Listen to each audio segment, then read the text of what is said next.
Jamie Gylan, Director of Instruction at Royal Manchester Golf Links in Mount Hope, PA. I can't stress enough how important it is to take ownership of your contact, meaning you've got to know where you're hitting the face in order to ultimately make adjustments if need be and hit better shots. Here's a drill that I like, and I do this with all of my students. It's a contact ID quiz. So what you do is you get a piece of contact tape, and I like this particular brand called Longshot. I get this off Amazon. I like this because you have a reference point for height on the face. These 5 red lines, you'd like the top of the golf ball to be on the top red line and the bottom to be on the bottom red line. That's your reference for correct height. And then we all know what toe to heel is. So you hit 5 golf shots. After each one, without looking at the tape, you have to say whether it's too low, too high, or perfect, toe, heel, or perfect.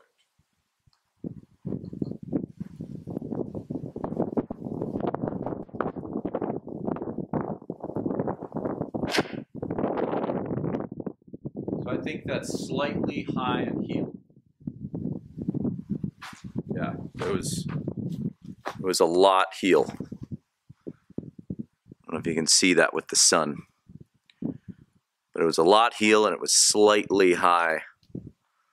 Try to cover it. Now this mark starts out light and then it darkens in. So after you have multiple shots on the face, you're looking for the darkest mark, or sorry, the lightest mark, and that's your most recent strike. But I normally only go about 4 to 5 on the face anyway, because assuming they're not spread all over the face, it does get difficult to tell.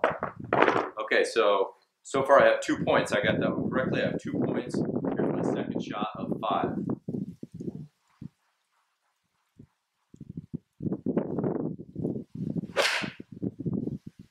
That also feels like it's heel. I'm going to say perfect height heel. Yep. You can see I've practiced this. I've done this a lot.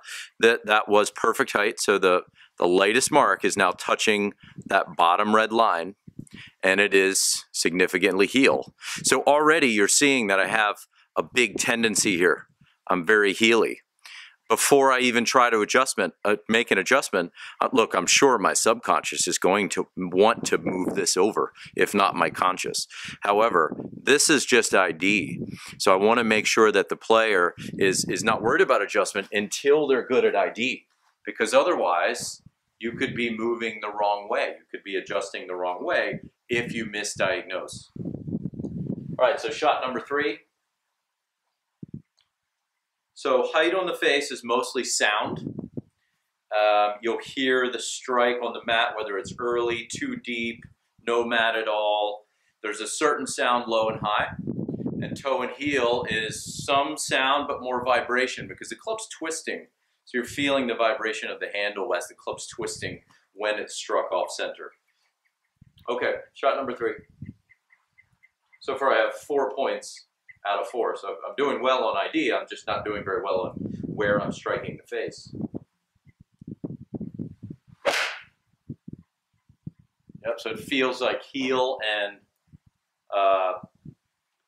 perfect height. I'm going to go perfect height again. I was wrong. Okay, so it was still heel. My lightest mark there is slightly more towards center, and you can see it's a little high, so I only got 1 point that time. So far I have 5 points out of 6. And you do that until you get to your 5 shots or 10 possible points. And I'll have players do that until they can give me 9 or 10 out of 10 consistently. So that might take us a few sessions to working on that. I tell them to go get face tape and work on it themselves so that they can start to practice really effectively. So the first step in getting great contact is IDing it correctly. And then from there we can work on adjustments. We'd have to see why. So if the player is giving me this, I'd have to look at, well, why is it heel? What is going on with the player that they're giving me heel? Is it set up? Is it something in motion? What's going on? But I want to know that when they're not with me, that they can ID it correctly. Try that, grab some tape, start working on your contact ID, and then adjustment comes next. Hey, thanks for watching. We'll see you next time.